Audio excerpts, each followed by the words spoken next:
अस्सलाम वालेकुम। मैं डॉक्टर नवीद खालिद। आपने विटामिन डी का अक्सर नाम सुना होगा। अस्पतालों में जाएं तो विटामिन डी के इंजेक्शन भी लगा दिए जाते हैं। विटामिन डी का अक्सर वो जिक्र होता रहता है। तो विटामिन डी है क्या, वो क्या करता है और उसको इतनी अहमियत क्यों दी जाती है, हम इसको डिस्कस करते हैं। लेकिन उससे पहले अगर आपने चैनल सब्सक्राइब नहीं किया तो ज़रूर करें, क्योंकि हम मेडिकल की अवेयरनेस के मतलब वीडियोज़ बना रहे हैं रेगुलरली, तो आपको उससे फ़ायदा होगा इंशाल्लाह। उम्मीद है अगर आपको किसी टॉपिक के बारे में कुछ जानना हो तो आप कमेंट सेक्शन में वो टॉपिक भी बता सकते हैं, हम उस पर भी इंशाल्लाह ज़रूर वीडियो बनाएंगे। वापस आते हैं अपने मौजू की तरफ, विटामिन डी की तरफ। विटामिन डी हमारी बॉडी में क्या करता है? बुनियादी तौर पे विटामिन डी का काम है कैल्शियम को रेगुलेट करना। हमारी हड्डियों में कैल्शियम बहुत ज़्यादा होती है। अगर कैल्शियम की कमी हो जाए तो हमारी हड्डियों को मसाइल बनना स्टार्ट हो जाएं। कैल्शियम की ज़्यादती से भी मसाइल बनते हैं, ये भी याद रखिएगा।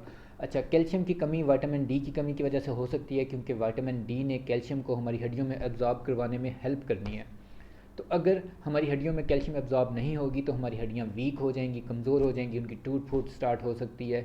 तो विटामिन डी की ज़रूरत इसलिए बहुत ज़्यादा होती है ताकि हमारी हड्डियाँ प्रॉपरली रह सकें, अपनी शेप में रह सकें, मजबूती के साथ रह सकें, उनमें कैल्शियम एब्जॉर्ब हो सके।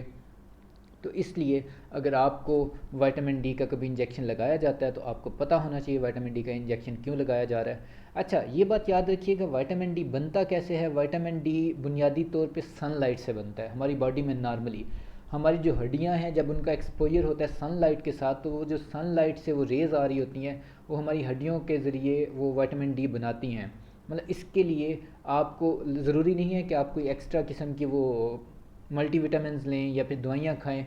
अगर आप जवान जहान बंदे हैं या बच्चे हैं तो आप सिर्फ अपनी हड्डियों को सनलाइट के साथ एक्सपोज करने से अपनी बॉडी में विटामिन डी की मिकदार को बढ़ा सकते हैं। उसकी तादाद जो आपकी बॉडी में बढ़ जाएगी। इसीलिए बच्चों को अमूमन हमेशा ढांप के या कमरे के अंदर नहीं रखना चाहिए। कोशिश करनी चाहिए उनका सनलाइट के साथ एक्सपोजर होता रहे, ताकि उनके जिस्म में विटामिन डी बनता रहे। ये विटामिन डी की बातें थी। अगर किसी और मौजू के बारे में कुछ पूछना चाहें तो ज़रूर पूछिएगा। Thank you very much.